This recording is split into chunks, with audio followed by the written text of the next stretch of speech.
Paman, narkoba itu apaan sih? Loh, kamu dapat istilah itu dari mana, sayang? Dari TV.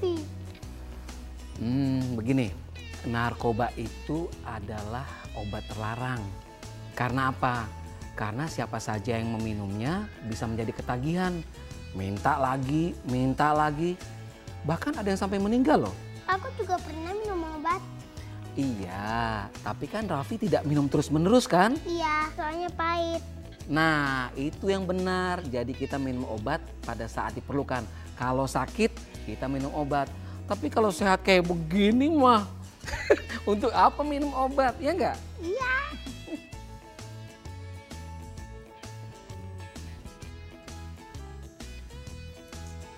Pemirsa, saya tuh lagi janjian sama Paman ya, tapi kok dari tadi belum datang ya, mana ya? Paman mana sih? Ibu. Ah, ini dia dicariin.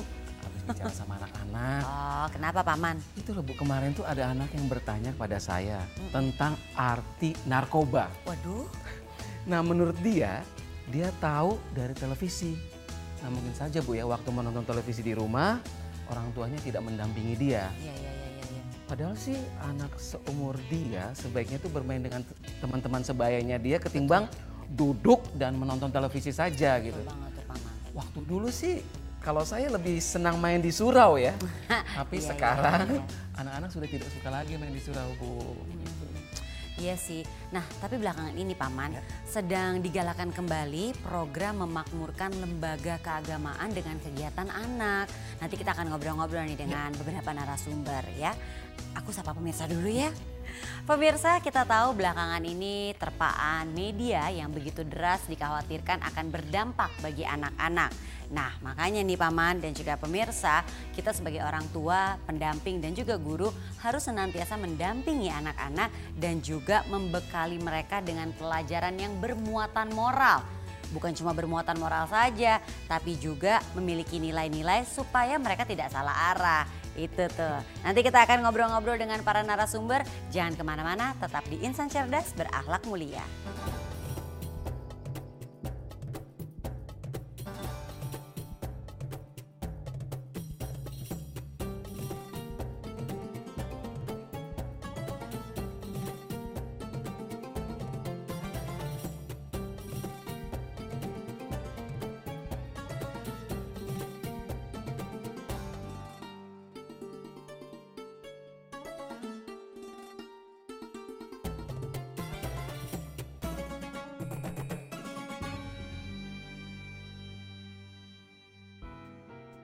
Ayah, bunda, dan bapak ibu guru tercinta, mari kita mulai obrolan kita karena kedua pakar sudah hadir bersama kami. Yang pertama adalah Bapak Haji Udin Syamsuddin MZ, perwakilan dari Dewan Diklat Dewan Masjid Indonesia. Apa kabar Pak Ustadz? Sehat Pak? Alhamdulillah. Ya, dan yang selanjutnya adalah Romo Franciscus Saverius Adi Susanto SJ. Beliau adalah perwakilan dari Gereja Katolik Komisi Kateketik KWI. Apa kabar Romo? Baik. Sehat juga ya Romo ya? Sehat. Iya, ini membahas mungkin pertama-tama seputar pendidikan anak usia dini nih. Yang ingin kita ketahui bersama, mungkin aku nanya dulu ke Pak Syamsuddin ya. Seperti apa Pak Ustadz PAUD berbasis lembaga keagamaan ini? PAUD berbasis keagamaan ini meliputi 3 lingkungan pendidikan, yaitu pendidikan formal, informal, dan non formal. Ya, ada 3. Kemudian itu semuanya berbasis, bervariasi, tapi yang kami kelola itu berbasis masjid atau musola di seluruh Indonesia. Dengan beberapa nama unit yang bervariasi. Ada namanya TAAM, Taman Anak Asuh Muslim, ada namanya TK Al-Quran, ada TKAT, TK Al-Quran Terpadu, ada Taman Pendidikan Al-Quran, ada TK Islam, ada RA, Rodatul Atfal, jadi variatif sekali gitu. Cuma umumnya itu berbasis masjid dan mushola gitu. Dan ada organisasi yang mengelola secara teknis. Nah, sebelum kita ke Romo nih, untuk mungkin saya ingin tahu ada berapa macam PAUD yang berbasis lembaga keagamaan yang sudah diberikan kepada masyarakat.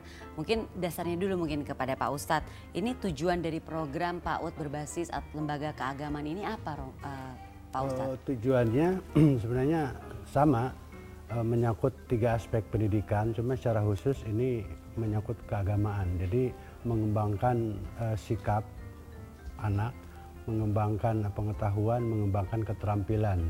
Tapi secara khusus menyangkut masalah keagamaan. Dasar-dasar keagamaan. Iya, dasar-dasar keagamaan. Ya. Oke, nah untuk Romo sendiri nih. Kalau di Gereja Katolik itu ada beberapa macam kelembagaan yang mengelola pendidikan agama untuk anak, terutama untuk anak usia dini.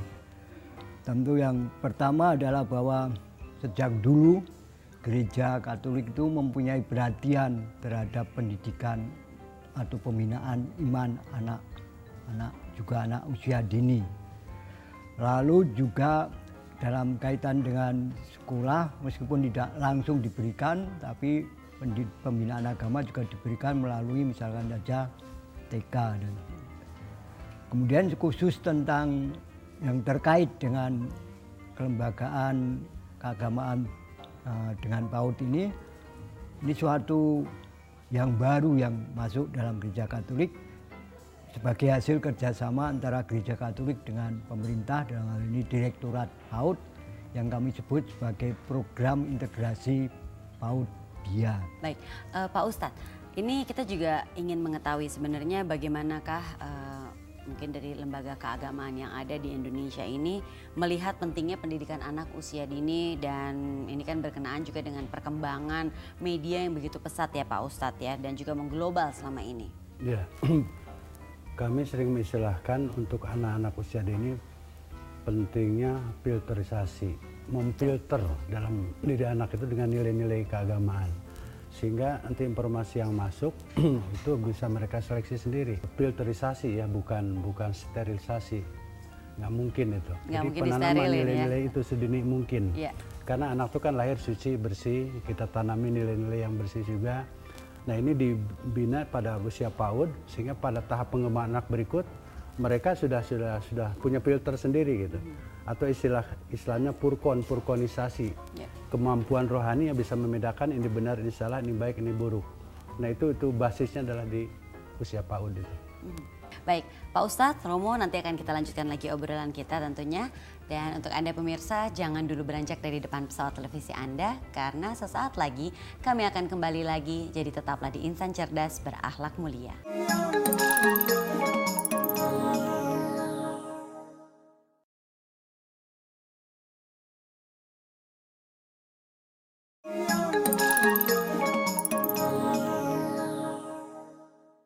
Terima kasih pemirsa, Anda masih setia menyaksikan Insan Cerdas Berakhlak Mulia. Mari kita lanjutkan obrolan kita bersama dengan Pak Ustadz dan juga Romo Adi. Romo, mungkin Romo bisa menjelaskan juga kepada pemirsa seberapa penting sih muatan moral itu ditanamkan sejak dini pada anak usia dini? Menurut saya moral itu memang harus ditanamkan sejak usia dini. Karena moral itu menjadi dasar kehidupan manusia mulai dari sejak lahir sampai akhir hidupnya.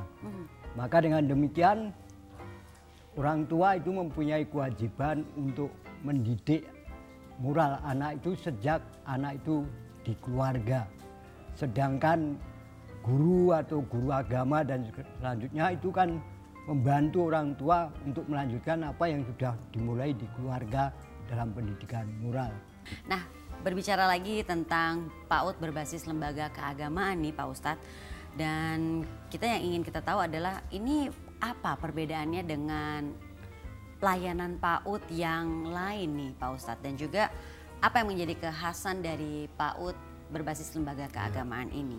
Sesuai namanya, PAUD berbasis lembaga keagamaan. Jadi PAUD ini memberi lebih penguatan kepada nilai-nilai keagamaan gitu. Yang itu sesungguhnya merupakan sesuatu yang sangat mendasar dan prioritas, karena tujuan pendidikan nasional itu yang pertama meningkatkan keimanan, ketakwaan, akhlak mulia. Jadi agama itu mewarnai sesungguhnya materi-materi yang sifatnya umum juga gitu. Bahkan ingin saya tambahkan tadi, sesungguhnya kalau dalam Islam, mungkin juga di Katolik, karena anak ini adalah hasil pernikahan ayah dan ibu, sesungguhnya pendidikan itu tidak dimulai dari sejak usia dini dalam artian lahir, tapi pranatal, sejak dalam kandungan, bahkan prakondisi sebelum nikah. Karena akhlak itu nanti supaya mengalir gitu. Ada hadis Nabi mengatakan begini, ini penting. Kebahagiaan dan penderitaan seseorang itu berasal dari perut. Artinya, itu tergantung kondisi awal. Kan istilahnya alam rohim. Alam rohim itu kan idealnya alam yang memang mencerminkan suasana kerahiman, suasana kasih sayang. Nah, jadi prakondisi sejak di kehamilan dengan mengkondisikan akhlak yang baik antara pasangan suami istri.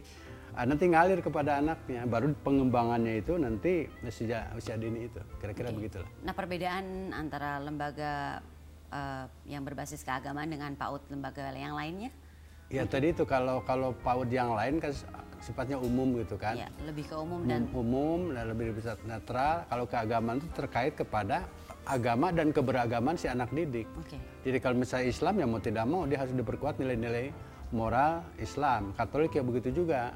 Walaupun antara moral Islam Katolik ada nilai kesamaan juga, di sana ada perbedaan gitu. Pak Ustadz dan juga Romo, kita tahan dulu obrolannya, ini semakin seru, tapi saat ini mari sama-sama kita saksikan sebuah tayangan tentang kegiatan belajar di PAUD berbasis lembaga keagamaan. Pada TPQ, PAUD berbasis lembaga keagamaan Islam, selain memberikan pengajaran pengetahuan umum, anak didik juga diajarkan tentang membaca Al-Quran, akidah, akhlak, dan juga praktik ibadah. Mereka pun dibekali dengan kegiatan ekstrakurikuler dan dilatih tentang kedisiplinan. Partisipasi umat di dalam komunitas sangat penting bagi penyelenggaraan PAUD berbasis lembaga keagamaan. Di Gereja Katolik, umat paroki pun ikut menyiapkan kegiatan yang berlangsung di tempat ibadah mereka. Pada PAUD Pendidikan Anak Kristen, anak didik dikembangkan kemampuannya untuk mengungkapkan perbuatan nyata sesuai ajaran Alkitab, yaitu berdoa, ke gereja, saling mengasihi, saling berbagi, dan sebagainya. Hal ini diberikan secara bertahap sesuai dengan perkembangan usia anak. Nilai-nilai Hindu pada anak ditanamkan melalui pengajaran di PAUD berbasis lembaga keagamaan Hindu. Ini karena pembiasaan lebih mudah dilakukan pada anak-anak usia dini. Dan kebiasaan yang ditanamkan sejak kecil akan melekat hingga dewasa, sehingga anak dapat menjadi seorang Hindu yang baik. Selain materi yang melatih anak-anak mengembangkan kemampuan motorik dan mengenalkan tentang lingkungan sosial serta alam, anak-anak di PAUD berbasis agama Buddha diperkenalkan tentang ajaran-ajaran Sang Buddha yang terdapat pada kitab suci Tripitaka. Penanaman ajaran Sang Buddha sejak usia dini akan membentuk dasar kepribadian anak dalam perkembangan selanjutnya. Demikianlah tadi pemirsa tayangan mengenai kegiatan belajar di PAUD berbasis lembaga keagamaan. Mari kita lanjutkan lagi obrolannya. Romo Adi, saya ingin bertanya, ini sebenarnya peran umat itu seberapa besar sih dalam hal pendidikan moral anak usia dini? Dalam Gereja Katolik, pembinaan iman anak itu tidak hanya menjadi tanggung jawab orang tua, tapi sebetulnya juga menjadi tanggung jawab dari mereka-mereka yang hidup bersama anak itu, terutama dalam masyarakat dan juga dalam gereja. Maka umat sekelilingnya itu juga mempunyai tanggung jawab untuk mendidik iman anak itu. Maka di Gereja Katolik itu sebelum anak dipermandikan perlu ada yang namanya orang tua wali baptis yang mempunyai tugas untuk membantu orang tua mengawasi pembinaan anak dan membimbing anak itu dalam kehidupan berimannya. Oke. Kalau dalam Islam gimana Ustaz Syam? Ya, itu mutlak peran dari umat itu dalam pengertian umat itu komunitas ya, komunitas muslim yang bervariasi perannya itu ya, dengan berbagai posisi bisa dilambangkan ibarat 5 jari dalam satu kepal. Ada namanya ada jempol, ini peran pemerintah, ini ada peran ulama ya kan, ada peran wartawan, media massa, ya. ada peran para hartawan, usahawan, ibarat jari manis, Ya. dan juga ada para pekerjanya, ibarat kelingking gitu. Itu menyatu, jadi mutlak itu Ya. untuk membina dan mengembangkan anak-anak usia dini ini. Ya, semuanya satu kesatuan Satu ya. kesatuan. Nah, Ustadz Syam, kita juga ingin tahu nih sebenarnya bentuk pengajaran lain dalam PAUD berbasis lembaga keagamaan ini selain berdoa apa lagi nih Ustadz? Yang pertama bahkan baca Quran, kemudian doa-doa, kemudian sholat ya, praktek sholat dengan bacaan-bacaannya itu yang betul-betul harian gitu. Nah, kemudian nanti ada namanya doa itu sendiri dipadu dengan adab, istilahnya adab dan doa harian.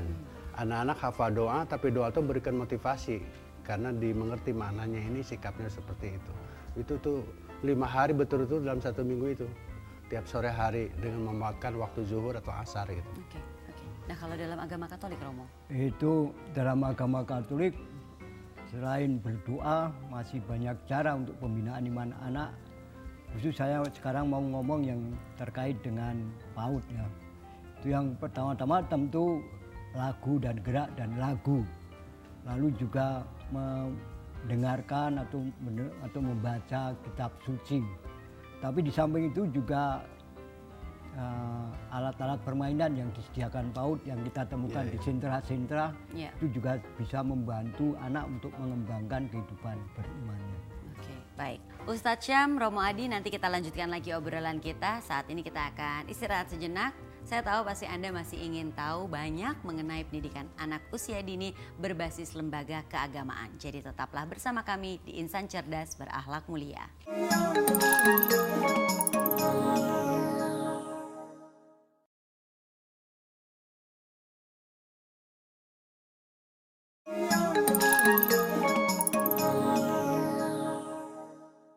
Anda masih menyaksikan Insan Cerdas Berakhlak Mulia. Kita lanjutkan lagi obrolan bersama dengan Ustadz Syam dan juga Romo Adi. Tadi kita sudah mengetahui pentingnya pendidikan moral untuk anak usia dini yang ditanamkan juga oleh PAUD berbasis lembaga keagamaan. Nah, sekarang kita ingin tahu nih Ustadz Syam, sebenarnya tingkatan pembinaan iman bagi seorang anak itu seperti apa sih? Ya, pertama disesuaikan dengan usia. Ada kelompok usia taman kanak-kanak, ada kelompok berikutnya. Yang kedua di paket, ada sistem paket. Jadi misalnya di TK Al-Quran yang kita lihat itu ada 4 paket. Paket A, B, C, D. Apalagi yang kelompok SD itu paketnya sampai 3 tahun gitu.